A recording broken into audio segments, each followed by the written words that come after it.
Another 12 months have once again passed in the rollercoaster world of sport for the Isle of Man.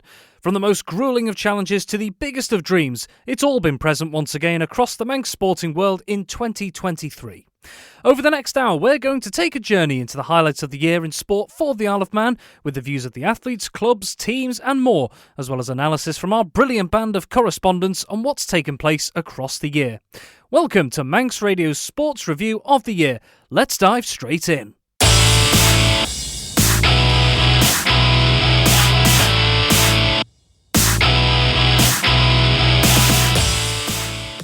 Where else to begin but right at the start? January and the promises and excitement of what's to come, but not all were finding themselves on the crest of a wave. Take FC Isle of Man, for example. A tough start to their first season in the NWCFL Premier Division had them scrapping for points at the turn of the year after a poor start, which left them flirting dangerously with the relegation zone. At the start of the new year, their interim boss, Paul Jones, insisted results and fortunes would turn for the better. We know what we've got in the dressing room and we know what we've got coming back into the dressing room as well, and we believe we've got more than enough. We know what we're doing and we believe in what we're doing, and the playing group, most importantly of all, really believes in what we're doing. So if we keep going like we have done this week, over the weeks ahead, then there'll be a turnaround. I 100% believe that. On the 15th of January, the future of Mark Cavendish was revealed. The Manx Missile put pen to paper to join Astana, Kazakhstan for the season to keep his quest for Tour de France immortality alive later in the year. Meanwhile, there was also big news for Manx motorcycle prospect Nathan Harrison, who secured his dream move to Honda Racing UK as teammate to TT legend John McGuinness. So, already plenty of new beginnings for Manx athletes, and how about another, this time in golf? Having impressed in previous years, Anna Dawson looked to make the step up in 2023 as she prepared for her first season as a professional player. Really hard to predict about how many tournaments I'll get and everything, but what they said, they did an intro at the start of final stage, kind of what got what last year, and obviously it was still COVID, so it is tricky, but I think the last person who finished in my category got a minimum of 14 events on the European Tour, so I'm hoping obviously I can just get what I can and then go and take advantage of them tournaments and just do as well as I can. Elsewhere, many of us will have heard about the many different demanding walking challenges the UK has to offer, but how about facing the task of trying to cover a whopping 268 miles? Well, that's exactly what Manxman Oren Smith went on to achieve in the formidable Spine race. He and his friend Clarence, against all the elements, managed to finish 10th overall despite some truly tough conditions. Not only that, but Oren's efforts would also go on to benefit a local cause, as his Spine race heroics would raise more than £10,000 for the Isle of Man MS Society. I did a little bit of research about MS and how it affects people in so many different ways, but a big one of the ways is with the spine, and I was just kind of reading that and following these people, doing the Spine race, and I just thought I just wanted to do something to help him, and the more I was learning about it, I wanted to help people like him. Into February, and one of the Isle of Man's gymnastics stars was hoping to make yet another big impression going into the next 12 months. Commonwealth Games competitor and 2021 Isle of Man Sportswoman of the Year, Tara Donnelly, was eyeing further success in the sport. I have a great squad here who I can train with in the UK, so the environment is really motivating and fun to be with. Looking beyond that, obviously I've got a few more national competitions this side of the year, and then looking at the international season of events later on in the year, such as the World University Games and the Northern European Championships. So we'll sort of take it month by month and focus on upgrading in the meantime. And she'd do just that as February got underway by retaining her title as British University all-around champion. In rugby, a big milestone for Douglas Rugby Club, as 2023 marked the 150th anniversary of the club, with social events and a book charting its journey published by Tony Wilson-Spratt. If you transformed the Douglas Rugby Club rugby to England, a town of 85,000 in England would support one rugby club. The fact that the Isle of Man supports 6 is pretty special. You can't fail to mention archer Leslie Slate, as she became the holder of not 1 but 4 world veteran records. Motorsport was another talking point in February, as assurances were made that insurance prices wouldn't put the Isle of Man TT races in doubt, following the announcement the Northwest 200 wouldn't go ahead because of high costs. The Northwest 200 would be reinstated later in the year.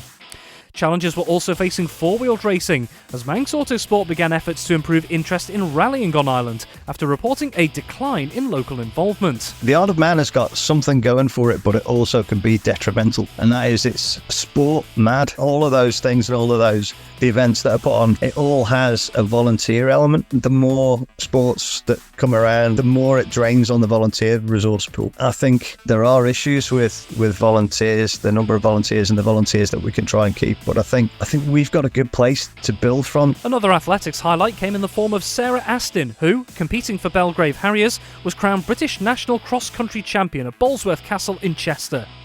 And in cricket, the Isle of Man men's T20 squad made history, but sadly for the wrong reasons. They recorded the lowest T20 score ever in the men's game, being bowled all out for just 10 at the hands of Spain. The start of March saw a triumphant return for Manx pro boxer Matthew Rennie. After disruption to his fighting schedule in 2022, March 2023 saw him start the calendar year with a points win over Eustathios Antonis in Liverpool. Athlete Sarah Astin will be back in the headlines once more, this time to set a new Manx record in the women's 10k road race of 32 minutes 35 seconds whilst competing in Manchester. This month also saw the anticipated return once more of the Isle of Man Festival of Darts at the Villa Marina in Douglas, with hundreds of players descending on the island capital. In the eyes of EDO chairman Tommy Thompson, it remains a hugely popular event on the English darts calendar. We're hoping that it's going to be very successful, especially after last year, because it was a little bit of the last minute situation with the COVID last year. If you remember, people were unsure about whether they had to have what sort of documentation to say that they'd had their injections and all the rest of the business. Well, that isn't the case this year, so hopefully it's a lot easier for people to come this year like it always used to be. With the third month of the year in full swing, excitement was starting to grow for the return of the International Island Games in the summer, as some of the first Isle of Man teams have been announced which would be competing in Guernsey. More on the games in a little bit. March was rounded out in style with the 2022 Isle of Man Sports Awards, recognising those who played pivotal roles in the sporting community across the island, with 13 awards handed out in total. After becoming World Eventing Champion in 2022, Grebus equestrian star Yasmin Ingham was crowned Isle of Man Sportswoman of the Year. Although not able to attend the ceremony in person, she did have a message for all those present. I was so happy to have both Sue and Annette there to witness our success in the Tony last summer. Very sadly, Sue passed away in January after a long illness, but tonight I'd like to dedicate this award to her because I know that she'll be so proud of us. It's an honour to receive the Isle of Man Sportswoman of the Year award this evening. Taking the Sportsman of the Year accolade was TT competitor Connor Cummins, and the Ramsey Rocket told us about the challenges he battled through during the previous year. Start of 22 was pure hell, to be honest, riddled with injuries, and I just really bashed myself up in a training accident and had to start the year on the back foot, but we pulled through good and strong with real good support mechanism, family, friends and physios. We just dug deep and we were able to score 2 podiums and the fastest ever Honda lap, so it was great. For his exploits in the world of darts, Darren Kennish was crowned Disability Sportsperson of the Year. I wear them colours with pride, I really do. I was playing a couple of weeks ago up here on stage. All the Manx players made their way to the front of the stage to watch me play. They've made a big difference. They let me play in their competitions as well now. So it's opening more doors for me all the time. And there was the inspirational story of Grace Roberts. She received a standing ovation as she took the Laney Cool Award for courage and inspiration. This award is, so meaningful to me, and I really have felt like throughout my whole sporting journey and obviously my kind of last year in diagnosis and everything, the whole of the Isle of Man community have had my back, and it's really helped me get through it. So yeah, very grateful for that. The Isle of Man shone once again in athletics as March turned to April. Long distance competitor Sarah Webster achieved something extraordinary as she smashed the British 100-kilometre record to win the Anglo-Celtic Plate event in Northern Ireland. Only in the last year and a half have I been lucky enough to have Isle of Man Sports help with the strength and conditioning, and I think that's made a massive difference to risk of injury and just recovery from races as well. I seem to be now recovering better and therefore can race sooner. April also marked the finale to the Manx football, hockey and rugby seasons as champions across the respective divisions were crowned. In football, Corinthians' women's side entered the month having wrapped up the Women's League title for a record 9th time, whilst their opponents were planning an upset again for them during the month in the Women's FA Cup fixtures. Meanwhile, Peel secured the Men's Premier League title for the first time in 21 years. Naturally, their captain, Matty Woods, was over the moon to bring the top-flight silverware back to the West. Unbelievable. So many years of trying and being so close. And I joined Peel at 17, 18, and I came to Peel to win stuff. And we've won a few things along the way, but we've been trying so hard for this. And to finally get here this year, you know, with some youth players coming through and the experienced ones like myself, we've combined so well. And the team ethic is one I've not seen before at this club. And everyone coming together, you can see the turnout in Peel. It's just phenomenal. Just so happy. The Combination League titles were also wrapped up, both in emphatic style. Russian United claimed Combi 1 glory with the incredible feat of winning all 22 of their league games. Elsewhere, St Mary's snatched the Combi 2 crown from under the noses of their rivals, finishing top of the pile on goal difference ahead of Ramsey Youth Centre and Old Boys. However, elsewhere, the Division 2 title at this stage was still up for grabs going into the next few weeks. From the Manx Leagues to the NWCFL, and, despite a tough start to the year, FC Isle of Man had gone through a transformation by April, firstly securing their safety in the division in a run of excellent results towards the end of the season, including 5 wins in a row to see out the campaign. Striker Sean Doyle was asked about the major turnaround the Ravens had achieved, and after a rollercoaster season, what's next for the ambitions of the club? Tough start to the season, and halfway through had a change of manager, and Paul's come in, and it's something's just clicked, and I can't really put my finger on what it is, but the lads have got belief. We've obviously got belief in what the management group are trying to do. And yeah, it's all clicking. It was a matter of time when we went through that run of, I think, 6 or 7 games where we were losing week in, week out. We kept saying, keep believing in the plan because it's going to come, and I think we're now showing why we were right to believe in Paul and the management group and in each other as players. I think it's now looking towards next season and build momentum. In the dugout, after a good run to help the Ravens finish mid-table, interim manager Paul Jones was rewarded for his efforts by accepting the managerial post on a full-time basis. In hockey, Bacazet wrapped up the Men's Premier League title with a perfect record to continue their dominant streak at the sharp end of the men's game, before making it a double to win the Men's Cup. There was also double success for one side in the women's season, as Castletown stunned their opponents to win the women's top flight before a dramatic victory in the Women's Cup. And the Isle of Man rugby campaign also came to a close too, as Douglas, after a challenging season in the Regional 2 Northwest, claimed the Ravenscroft Manx Cup with victory over Ramsey.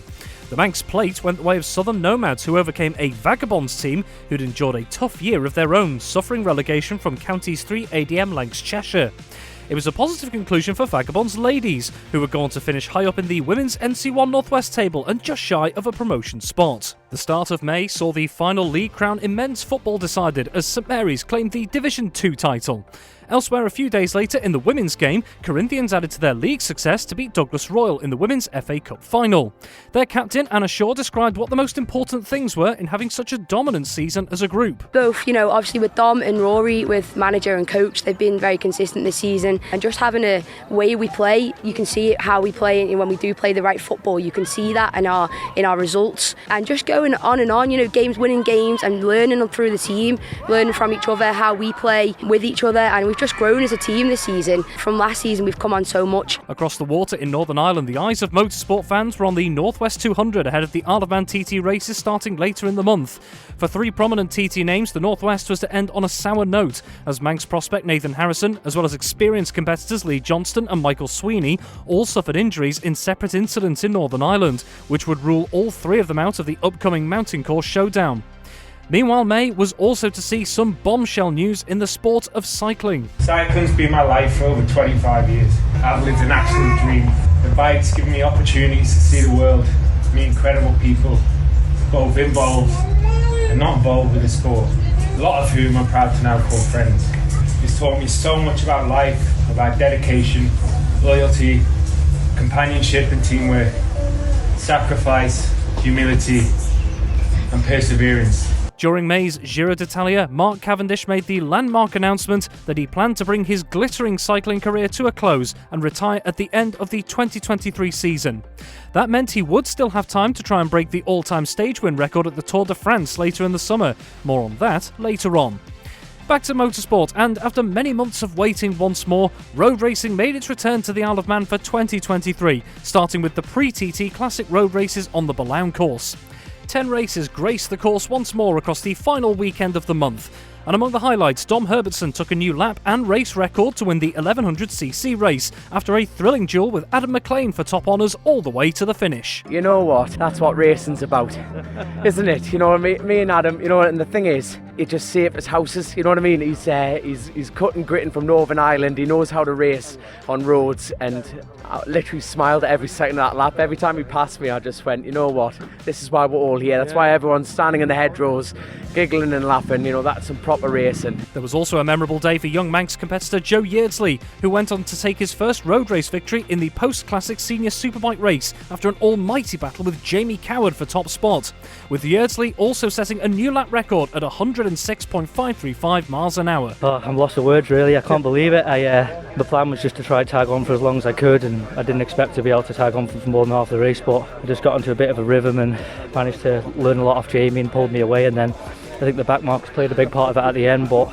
it's my first ever road race win, and this time last year this race was the first meeting in my orange vest, so it's a special meeting to me, so to win today is amazing. The racing down south certainly whet the appetite, and just as the engines had whirred to a halt at Balaun, machines were about to roar into life on the Snaefell mountain course.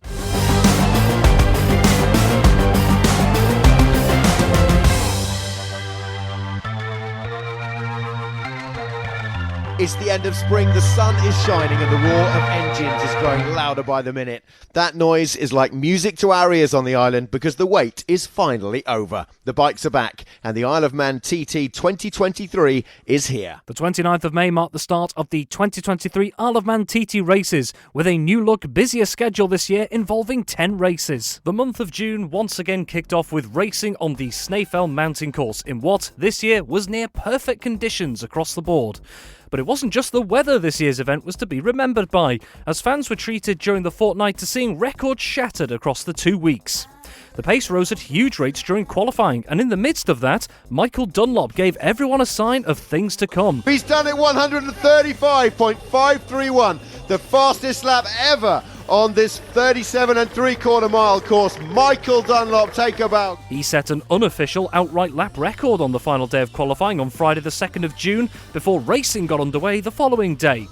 Into race week from Saturday, and the man from Ballymoney continued where he finished practice to win the opening Supersport TT Race 1. Straight after that came the first rewriting of the history books, as Ben and Tom Birchall shattered the sidecar TT lap record at 120.357 miles an hour to take victory, becoming the first ever pairing to go past the 120 mile an hour mark for three-wheel machines. 120.357, the Birchalls, Ben and Tom, are the first ever sidecar crew in the history of the TT to go over 120 miles an hour. That is like having a kebab on your way home after a big night. With chilli sauce? With everything on it, yeah. Thank you to everyone out there, my boards, and of course Harry, my number 2 spanner, man. I can't thank my lads enough, Jim. And there's one more who's not here, and he should be here, but we're thinking of him, and it's for him as well. It's Ed. He's been with me since 2009 and couldn't make it this year. Yeah, let's hope he can get here for next one. Love you all, thank you. Superbike Sunday was up next, with all eyes on who, out of Dean Harrison, Peter Hickman and Michael Dunlop, could grab supremacy.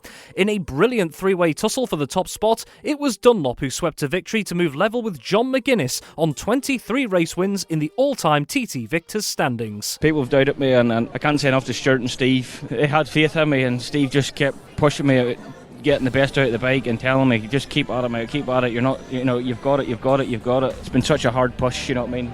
And John, been a fantastic ambassador for the sport, and he still is, and to be even, I don't think a record or anything, but to be alongside somebody like John, it's an honour, really. Tuesday next, and attention turned to the first Superstock and Super Twin races. In the former, 2022 senior TT winner Peter Hickman would claim his first win of 2023, whilst Dunlop racked up win number 24 in the Super Twin contest. In that event, racer Mike Brown took his first ever TT podium after finishing second ahead of Jamie Coward in third. Elsewhere, on Wednesday, the 7th of June, how about not one, but 2 TT lap records being broken?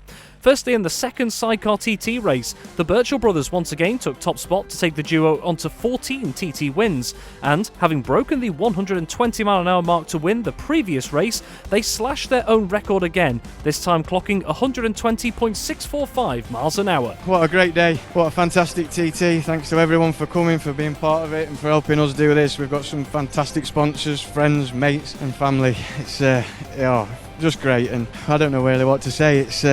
I'm so happy. The crowd out there is amazing. That was then followed by another huge milestone in the solos, specifically on the 600cc Supersport machines, as Michael Dunlop dominated the class once more to take his second Supersport win of the event and becoming the first rider on a Supersport bike to hit over 130 miles an hour. The bike hasn't changed in years. It's just been fantastic.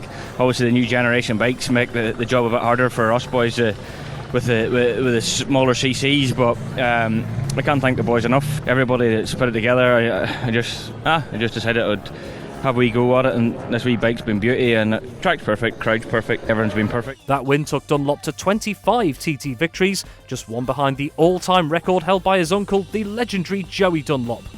So that leads us on to the penultimate day of racing at TT 2023, which began with the second Superstock race, and it was here that Peter Hickman, who'd won the first race of the class earlier in the week, achieved something extraordinary. He had his very first win in 2018, and here he goes. He has won this second Superstock race. Boydie, what's he done? 136.358 miles per hour. He lowers the outright lap record for the TT course to 16 minutes 36.115. What a lap by Peter Hickman. That is sensational. On a Superstock machine no less, Hickman obliterated the outright TT lap record at over 136 miles an hour. Honestly, there's so many people about at the minute.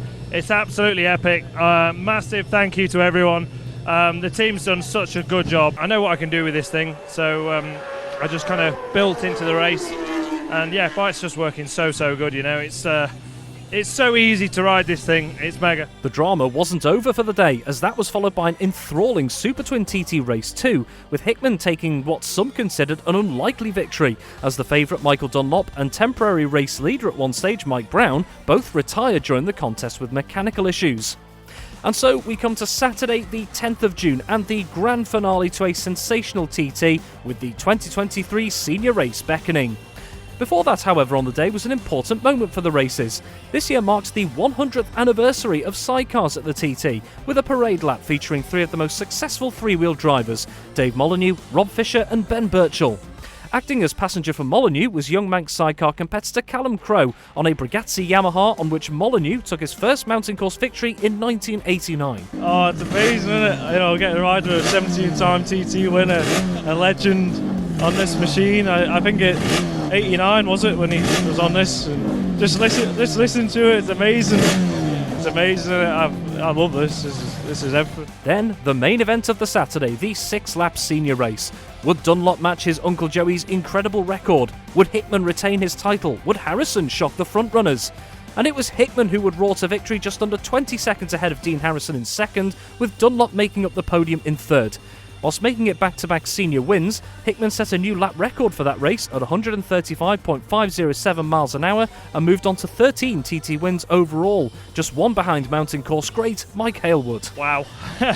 Yeah, just amazing. You know, I've said it already, but the team's been working so hard to try and get this bike right. It really hasn't been right until this morning, and when we did the warm-up lap this morning, finally I could actually ride the thing. So rather than it taking me for a ride, I was riding it. To be one behind Mike Halewood, I mean, oh my God, what a what a statement that is.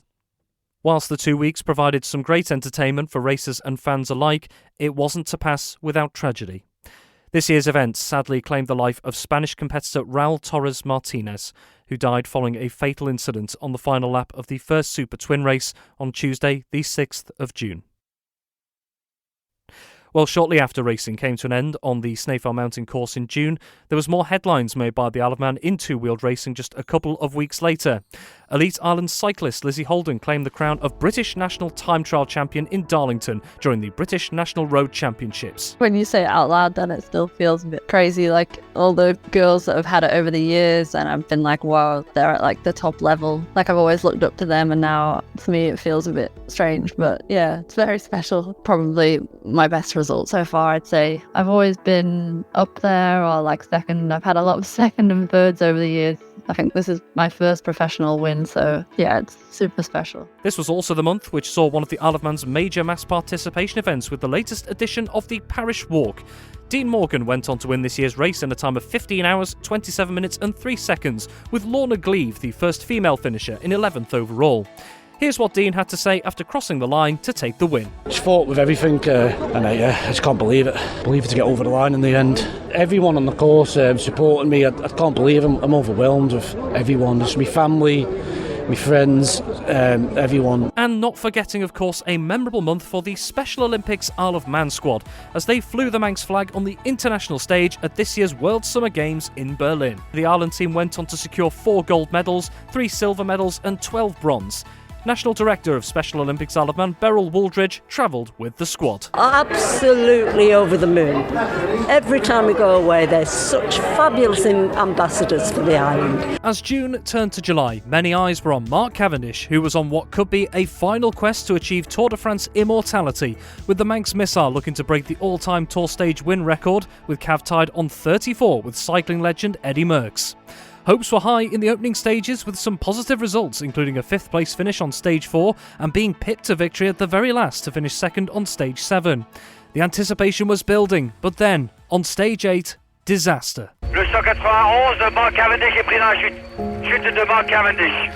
Up, Cavendish down, and this is not good news. Cavendish is holding that right collarbone. The end of the dream of the record of 35 stage wins in a Tour de France. Look at the face of Cavendish and the realisation that it's over. Cav's dream of a perfect farewell from the Tour torn apart as he suffered a fractured collarbone in a crash, ruling him out of the rest of the event. Shortly after, Astana Kazakhstan team boss Alexander Vinokurov told Cycling News they'd like to see Cavendish postpone his plans to retire at the end of the campaign and continue into 2024, but that decision would ultimately be down to the rider. Would there be another shot at glory? We will see. Elsewhere, July saw the return of one of the biggest events for Isle of Man athletes across the board. After a 4-year hiatus, 2023 saw the return of the International Island Games, with the sporting festival heading this time to Guernsey.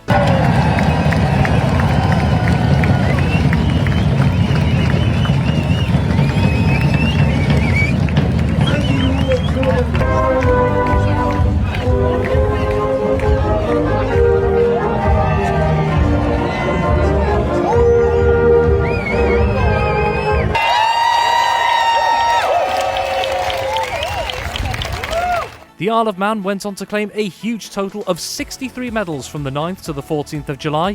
Let's take a look at some of those highlights.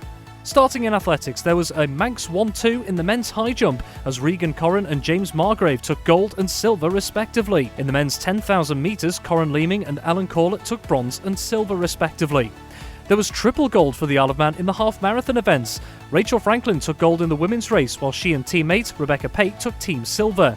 In the men's, Corrin Leeming took individual gold, whilst he and Alan Corlett also took team gold. On the track, Franklin kept the medals coming to win the women's 1500 metres and 5000 metres, setting new Island Games records whilst taking gold in both. Here's Rachel after winning the 1500 metres. Just so nice to show the crowd a good, honest race as well.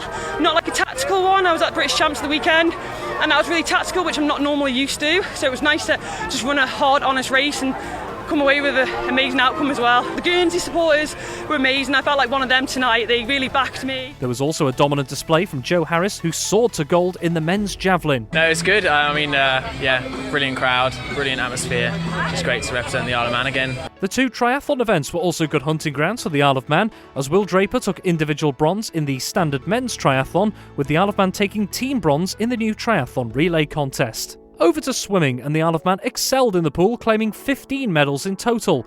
Among the medal winners were the trio of Laura Kinley, Peter Allen and Joel Watterson. I'm really pleased with my performances and to win 2 golds. I've never won the 50 breaststroke before, so that was really nice. Being my 6th games, I've won a medal at all the other ones, but it's the first time to win gold in that. I think, to be fair, a lot of it comes down to team support. I know that everyone's kind of backing me in every race, so just getting out there and racing with the booming crowd is worth it. Yeah, not much time to sort of get your thoughts and prepare, so you're just trying to ride that adrenaline high and get into the next race and get focused again. But no, I couldn't be happier. The 2 events that I like to focus on, and so to come away with gold, couldn't ask for any more. In cycling, the women's mountain bike team of Kiri Quayle and Sasha Hosthouse, who took team gold along with an individual bronze for Kiri. It was just full gas from the whistle, 35 minutes of max heart rate basically, so yeah, there wasn't much recovery, just a case of pushing as much as you could for as long as you could, really. Feels amazing just to wear this jersey. I'm super proud to be here, to be honest. To be selected in the first place as the only 2 girls in the cycling team, I'm made up. In the men's cycling, the best result came in the circuit race with Team Silver. Will Draper, Niall Quiggin and Mark Hosthouse described how chaotic the conditions were. Tough race, real dangerous course, to be honest. No fault of the organisers, just what happens with these town centre crits, especially if the rain starts coming down. Listen, it was chaos out there at times. You know, I thought there was one crash and I moved up places, and there was another crash and I moved up a few, and then all of a sudden I was the one. I had my ticket punched and into the barriers, and from there it's just a case of getting around and enjoying it. I mean, as Will said, it was a pretty technical, dangerous course at times, which was just compounded by the weather, really. In tennis, there was gold for Anna Kirk and Sean Drury in the mixed doubles. Kirk also took bronze in the women's singles. There was also silver for Karen Farragher and Sarah Long in the women's doubles. Elsewhere in badminton, Jess Lee and Kim Clegg won gold in the women's doubles, with Lee taking silver in the women's singles. There was semi-final heartache in the football for the Isle of Man women's team, but they would come away with a reward for their efforts, taking bronze. The men's squad, the defending champions, could only manage 9th place in their tournament overall. There was a healthy series of medals in the different disciplines of shooting. Among those, Mark Riley and Robert Watterson took gold in the Olympic trap event. I think everybody struggled all day with conditions, but Robbie kept us in it with his consistent scoring, so we were just sneaked in under the radar, really. I felt like I had to fight for every target. There was nothing there that you were just going to get for nothing. Just kept my head down and just made sure of what I could, and then just happened to be just consistent. Everyone else fluctuated a lot, and I just seemed to pick away at it. The challenging conditions were also something the Manx archery team had to deal with, and deal with it they did. Among their achievements was a team silver in the team compound event. In that team were Reese Moore and Aileen George, who both also claimed bronze in the compound mixed pairs. It's been a bit breezy, but it's been good, to be fair. It's been hot, everybody's been really friendly, and it's been a good laugh. But competitive as well, which has made it really enjoyable. Yeah, I've not competed at an Island Games since Jersey in 2015, so coming back and shooting with the team, there's some new faces since I last shot, so it's really good getting to know them all, and it was a fun week. The highlight in table tennis, meanwhile, came in the women's singles as Catherine Venus took bronze. The Isle of Man golfers also got their chance to shine, with both the men's and ladies competitors battling hard during a windy week. The men's players took team bronze, whilst the women's team only narrowly missed out on a medal themselves. These games were a learning curve for the Manx sailing competitors, with Ross Arnold and Jason Hyatt finishing 11th and 12th respectively in their event, whilst Matthew Perry and Elsie Hyatt in the separate ILCA 6 came 13th and 22nd respectively. And in basketball, the Manx men's squad finished 4th in their group, whilst the women's team got themselves into contention for a bronze medal on the final day. Sadly, they'd lose their bronze medal match against Guernsey, but Vice-Captain Lauren Ellison explained what it meant to them as a group to be back at the Games again. Oh, it's been an absolute buzz. It's so good to be back again and back at the Games. Even as the Island Games came to a close on the 14th of July, the Games remain a topic of conversation locally to this day. During this year's event, the Isle of Man officially launched its bid to host the Games in 2029. Meanwhile, at the same time as the Guernsey Games, motorsport was due to be held once more on the Blount course for the 2023 Southern 100 road races from the 10th to the 13th of July. Sadly, however, the meeting was abandoned following the deaths of rider Alan Connor and Marshal Liam Clark following a fatal incident during qualifying on Tuesday, the 11th of July. Heading into August, martial arts was back in the spotlight with a big milestone for Manx club Gracie Barra. They would take their largest ever medal haul at an event, claiming 34 in total at the All-Stars BJJ Liverpool Pro competition, bringing them to within touching distance of a century of medals in 2023. The potential future stars of Manx sport were also looking to take their chance to shine on the international stage, as 7 Isle of Man competitors contested the 2023 Commonwealth Youth Games in Trinidad and Tobago from the 4th to the 11th of August, which would be attended by over 1,000 athletes from 71 nations, including the Isle of Man. And the island would earn its place among the best, bagging 2 medals over the course of the week. Both of them came courtesy of cyclist Ruby Oakes, who claimed bronze in both the women's road race and women's time trial. At the same time as the Games, the Isle of Man women's T20 cricket team paved a road to glory at the ECN Continental Cup in Romania, winning all 4 games in the process, whilst their vice-captain Lucy Barnett was also crowned player of the tournament. A good month too for former Manx resident Bevan Rodd, who booked his place in the England Rugby Union squad for the 2023 World Cup in France for the following month. Elsewhere, after being crowned individual world eventing champion in 2022, it was success again for Yasmin Ingham, as she was part of the Great Britain squad to be crowned European eventing champions. As the end of the month approached, it was time for racing to return on the Snaefell Mountain Course.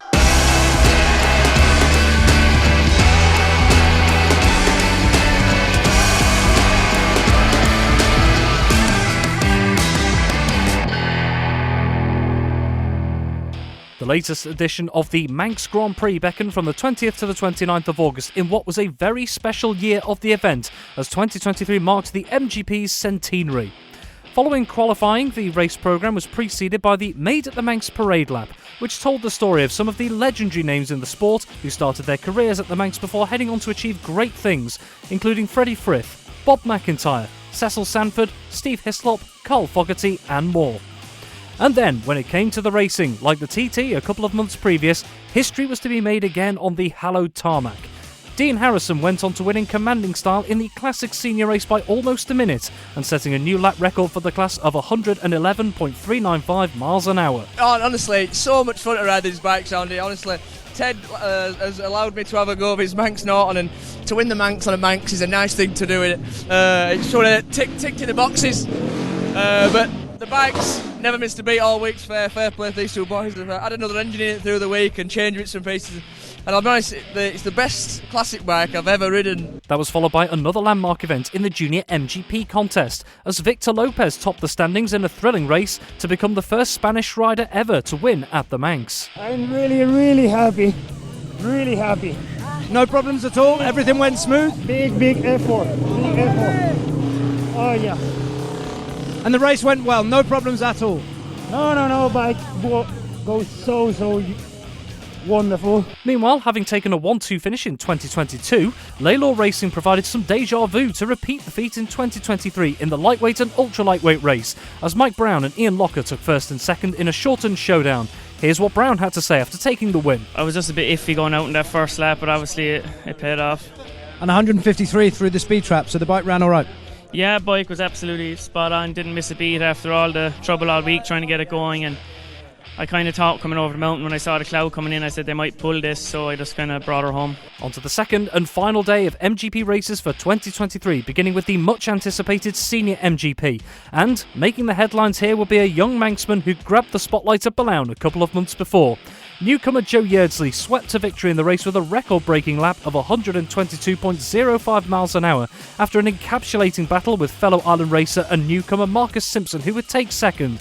So what did the victory mean to Yeardsley? I'm lost for words, really. It's been a tough week with what happened on Saturday. To be leading by 10 seconds so early on and feel so comfortable to lose that. I won't get that opportunity again as a newcomer. And it'll take a bit to get over that, but to repay the guys today with this result after the year that we've had. I lost an engine at the Oliver's Mount Spring Cup in April, and to get the two new engines done, we only got them back 2 weeks ago. So this bike has been in the garage all year, and I've been lucky to ride for Mistral Classic Race Team on their 750. So without that, I'd have had no bike time. So coming into this, I wasn't on form as what I wanted to be. It's took us a bit to get going, but no, I'm absolutely over the moon. Then the finale to the 2023 Manx Grand Prix, the Classic Superbike race. And there was time for one more tearing up of the record books, courtesy of Michael Dunlop. After a near-dominant week of qualifying on the Team Classic Suzuki, he dominated the race itself to win and set a new lap record of 126.681 miles an hour. I was going to pull in the first lap, to be honest with you. The bike wasn't working, and the boy who owns the bike, he's been good to me over the years, and I thought I'll just try and ride with it. It's hard here when you're having to work with the old stuff. I had to go back to old school riding, and I think the gearbox is gone a bit too. So, but no, thanks to the boys. As I said, I don't think the work today paid off, but we rode hard to bring it here. Sadly, the MGP week would not pass without tragedy. 2 riders would lose their lives during the 2023 event. During qualifying, 33-year-old rider Gary Vines was killed in an incident at Ballagary on the 20th of August. Separately, 2 days later, an accident on the exit of Kirkmichael Village resulted in the death of 69-year-old Ian Bainbridge. Going into September, and the latter stages of the pro cycling season showed no signs of letting up for now for Manx competitors Matthew Bostock and Max Walker as they joined their respective teams on the Tour of Britain, going on to record respectable finishes. Big news on 2 wheels also for young Ireland trials riding sensation Caitlin Adshead, who secured one of her greatest victories to date. She was part of the Great Britain squad which went on to take gold at the Trial des Nations in France. Meanwhile, an important landmark for Cycling Club Isle of Man as its women's team made its debut at the Curlew Cup. It couldn't have gone much better as Sophie Smith secured a podium place in third, with Ruby Oakes also finishing inside the top 20. In rugby, in the club's 25th anniversary, Vagabonds ladies look to start their new chapter after a strong previous campaign. One of their players, Ella Goodwin-Jones, says they're still looking to spread the word to encourage more ladies to get involved in the sport. It's really just pushing that we're here and it's fun and trying to get across what rugby actually is. I think people get scared that that's it, you're going to just have to smash into people and get hurt, when actually there's so much more involved. Meanwhile, Enduro rider Jed Etchells is crowned 2023 British Enduro Champion in an Isle of Man 1-2 in which Daniel McCanny finished second. Mark Turner also became expert British Enduro Champion, whilst Robert Moyer won the Clubman Championship. And a big month too for Manx darts as 10 players compete in Denmark for the WDF World Cup. At the start of October, speculation was brought to an end with a huge announcement. Hi everyone. Well, I guess that was me done this year. I announced my retirement. I was looking forward to not having to get up, train in any weather condition. I was ready, I was at peace. But the more I've ridden this summer, I just love riding my bike. I spoke to the kids and I said, what should Dad do? And he said, carry on. It was a not question, so here we are, just one more year, hey? After his Tour de France heartbreak in the summer and speculation in the following months, Mark Cavendish announced he'd be delaying his retirement and signed a one-year contract extension at Astana, Kazakhstan for the 2024 campaign. A big night for Isle of Man boxing took place on the first weekend of the month as Matthew Rennie and Jamie Devine, who was making his pro debut, took to the ring in Liverpool with both securing wins. Another page of the athletics record book was torn up as Gemma Aston smashed the Manx half marathon record while securing bronze at the England Half Marathon Championships in Manchester. In October, here's something a little different for you. How about Douglas welcoming some of the world's greatest chess players for two renowned tournaments, the FIDE Grand Swiss and Women's Grand Swiss? There was more significant athletics news as race walker Erica Kelly gets herself into the top 10 of the Great Britain rankings for the 5-kilometre race walk after a superb performance in the opening round of the Winter Walk League on Ireland. The end of the Rugby World Cup journey also beckoned in October for Bevan Rodd and England, who went on to take bronze in the tournament after narrowly missing out on the final itself. The end of the month would also be a positive one for Gracie Barra fighter Hayley Curtis, who would take 2 bronze medals at the IBJJF European Championships in Rome. From October to November now, a first for Isle of Man badminton, as they were one of the nations to take part in the inaugural Small States of Europe Badminton Championships in Malta. Here's what one of the island players, Matt Nicholson, had to say about being involved. It'll be really valuable to play, say, different people, probably at a higher level, which we're used to on the island and even county. So it should be quite a good experience and hopefully improve everyone and sort of get everyone wanting to get better more, so more opportunities for the island people for playing. Meanwhile, Sarah Webster put in one of the biggest athletics performances of her career as she claimed the bronze medal at the World 50km Championships in India and setting a new personal best over that distance in the process. There was judo success for Chris Horton and Sean Askin, who both became Irish Open champions, having previously secured 3 medals between them during the British Masters in October. Snooker players Daryl Hill and Dolan Mercer also had the chance to showcase their skills on the international stage at the IBSF World Championships in Doha, with Hill making it all the way to the last 16. November 2023 was also a huge month for Isle of Man Netball, who hosted the first ever Island Invitational Netball Games at the NSC, welcoming teams from Guernsey, Jersey, Orkney, Shetland and Innismon. And it would be a memorable moment for the hosts as the Isle of Man went on to win the event. Manx Rams captain Ashley Hall described just how proud she was of the team and their fans. Sometimes I stand on the court and look at these players and it's just like, how have you done that? That's brilliant. I'm just pleased I'm playing with them. We've really enjoyed it, but it's nervy. We've played big games and we've played on this mat with these supporters and it doesn't get old. We're still as nervous. The adrenaline's still there. We want to do it for our crowd. We've got the best supporters in the world. There was also a day to remember for the Isle of Man pro tennis player Billy Harris, who claimed his first ever win on the ATP Tour at the Sofia Open in Bulgaria.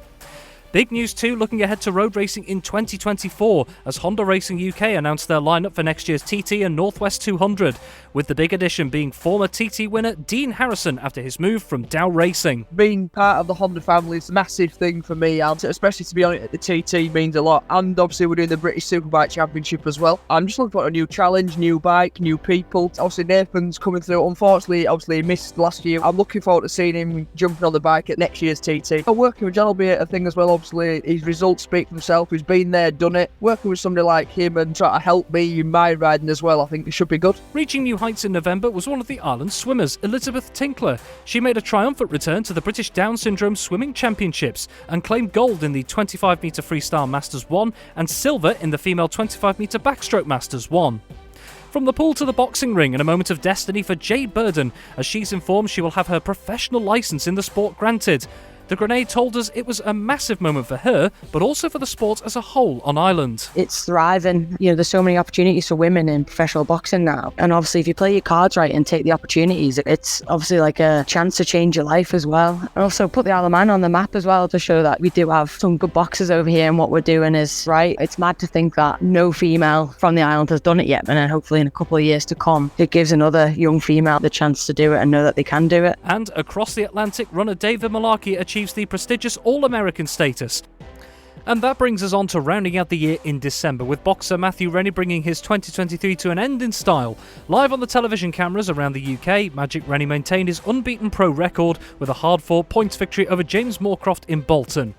Meanwhile, uncertainty in the long term remains, going not just into 2024 but beyond at this stage for Isle of Man athletes around the Commonwealth Games. The Gold Coast in Australia announces it's withdrawing its bid for the Games in 2026 after Victoria State, which had previously been awarded the event, had already backed out due to financial implications. Here's what President of the Isle of Man Commonwealth Games Association Basil Bielich had to say on the situation. Competing in Manx colours in the Commonwealth Games is the pinnacle of their career, so that would be extremely disappointing to lose that ability to represent the island. In hockey, December saw the conclusion of the latest mixed season. Backers were crowned Mixed Cup champions after a dramatic win over mixed Premier League champions Valkyrie. Castletown Southerners won on penalty flicks over Valkyrie C to win the mixed plate, and Vikings D completed a perfect campaign to take the mixed bowl. Also in hockey, Isle of Man Under-21 Sportswoman of the Year Sienna Dunn and the England Under-21 squad finished fourth in the 2023 Junior Women's World Cup in Chile, with Dunn featuring in every single game for England throughout the event. And after success at the European Championships, Manx Jiu-Jitsu competitor Hayley Curtis finishes the year in style by taking bronze at the IBJJF World No-Gi Championships in Las Vegas. So now taking a look back on some of the aspects of 2023 with some very valuable people as part of Manx Radio, our pundits. We're going to start with Tony Mepham, our long-serving Manx Radio football correspondent. So, Tony, starting with 2023. Peel becoming Men's Premier League champions, Corinthians winning a women's treble, and other things besides. What stood out for you in 2023 in Manx football? I think the important thing was for Peel. They're a massive club in Manx football, and to come back and get the league was brilliant. And you have to look down the divisions. Russian of note in the combination where they went all season unbeaten, absolutely tremendous by them. And then when you look at the under-18s, it was very competitive, and that league has grown as the years have gone on. And the women, incredible for Corinthians to win that treble. And to see all those trophies at the dinner was fitting as well. And quickly taking a look at the Island Games as well. First time in 4 years it had happened over in Guernsey in 2023. The Isle of Man women's team winning bronze in the end, and the men's team, the defending champions, not quite in that bracket, finishing 9th overall. Yeah, the women, we went with a very strong team, and I think we all knew that if they could stay away from one of the favourites, then they were going to win it. But unfortunately, they met the favourites in the semi-final. But they got the medal that they wanted in the end, so that's the important thing. But the men, it was always going to be one of them. A lot of new players coming in. You know, men probably disappointed. The men are. We're not disappointed as the FA because they give everything. But the players thought they'd get a little bit more. But the women, under the stewardship of Wayne Leesey, did an incredible job. And just finally looking into 2024, busy as ever the footballing schedule across the Isle of Man. What are you most looking forward to, and what are your thoughts on the year ahead? Well, the way it's gone so far at the moment, Ayr United have popped back in, haven't they? Because players had gone back to them who had won the league championship when they were there a couple of years ago. And I think at the moment I'm looking at Ayr United and Peel to be the two teams. Let's give a big note for St Mary's. When you think of it, 2 years ago, Rob, they stepped out for 1 year, and here they are, doing really well in the Premier League and have got a good chance of winning the league, and the combination are absolutely flying in their league as well. So that's a story that we like to see, a good news story. The rest of it, one or two sort of clubs this year have looked a lot stronger. I'm looking at Division 2 sides, Colby 1, Foxdale 2. You've got to include Castletown as well to get into the Premier League. But the women, all to play for. Peel have got the advantage at the moment because they beat Corinthians, and when you look at the combination battles at the moment, it looks as if Old Boys are looking good in Combi 2, and in combination 1, as I say, St Mary's looking strong. And of course, here at the turn of the year, we can't fail to forget what has been a busy calendar year in hockey as well, joined by our hockey correspondent at Manx Radio, Ben Cunningham. So, Ben, just to quickly start with looking back on 2023, let's start with the men's and ladies seasons. What are the moments that stood out for you, and how competitive were those leagues throughout the year? They were really competitive, absolutely. Back has proven yet again an unbeatable season.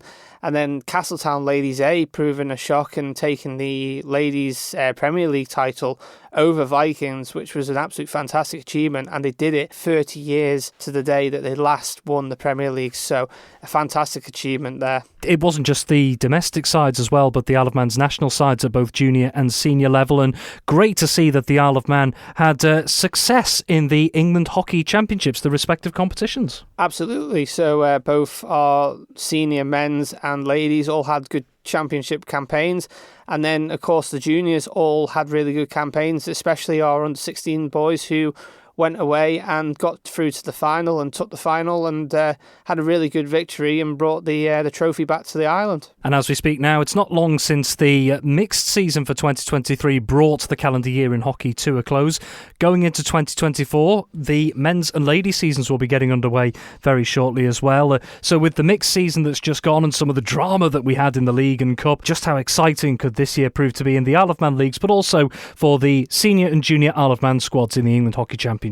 Oh, it's going to be fantastic. I mean, if, like you say, if the mixed season's anything to go by, then we're surely going to have a fantastic ladies and men's season. The leagues are looking really good. There's going to be a few very close games between a very few close teams in each league. So it looks really good and promising for yet again another fantastic, entertaining season. And just very quickly, actually, looking into 2024, hockey again seems to be strong in numbers across the board at both senior and junior level. How encouraging is that from the MHA's perspective going into 2024? Oh, it's brilliant. I mean, like you say, we've got 2 ladies senior island teams this year, which is really great to see.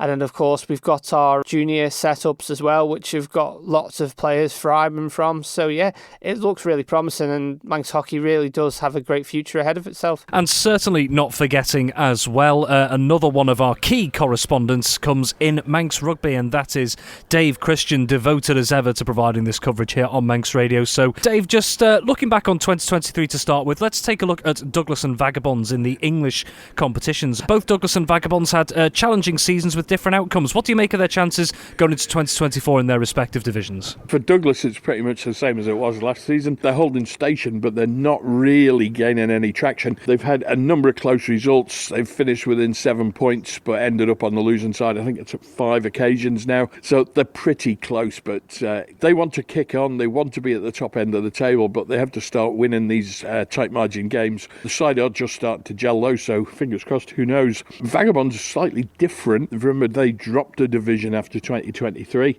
They're now in Counties 4 ADM. They're at the top end. For Vagabonds, it's important to finish in the top 2, try and get in the promotion places, try and climb out of the bottom division. And I think they could do it. They've just started to come and click together very nicely. And for the other domestic sides on the Isle of Man, Western Vikings and Ramsey remain in the Cheshire competitions, but also for the other local sides, the likes of Southern Nomads and Castletown, for the local competitions going into 2024. What's the situation there? It's looking okay. It's not ideal. Since the COVID shutdown, things haven't been good throughout the entire sport, and that's England-wide. It's not just the Isle of Man. Things have been going okay so far. We haven't lost that many games. We've got a competition format for the Manx Shield. That'll run through till the end of March. We'll have a Manx Cup competition in April. For the likes of Castletown and Western Vikings, yes, Western Vikings have that Cheshire Plate final against Ramsey on a date and venue yet to be confirmed. Castletown are just struggling to keep a side together. They had a tremendous amount of interest over the summer for a tour to France for the Rugby World Cup. If they can just keep building on that, get the players out, we can get plenty of games for them. So fingers crossed, all going well into 2024. Well, turning to to Vagabonds ladies. They had a strong finish in 2023 for the previous season in Women's NC1 Northwest. Some changes this time around, particularly in terms of the squad personnel. What are the objectives, do you think, for Vagabonds ladies going into 2024 after some big alterations? In team sport, at least everything's cyclical. Sometimes you're good, sometimes you're not, and when you're not, you build up till you're good again, and then everyone retires and you're back to square one. It's like a bit of a roller coaster, really. Vagabonds ladies were top of the curve maybe at the end of last season. This season there's been, as you say, quite a few personnel changes. It's a bit of a steep learning curve for the girls, and that's why the results have suffered a little bit. They've got a lot of promise, just not fulfilling it quite yet, but I'm sure that will come. So that's it for our journey through 2023 and what has been another exciting and memorable year in Manx sport. So all that's left to do now is say from me, Rob Pritchard, and the whole team, we wish you a happy new year. From me then, until next time, it's bye for now. Manx Radio Sport.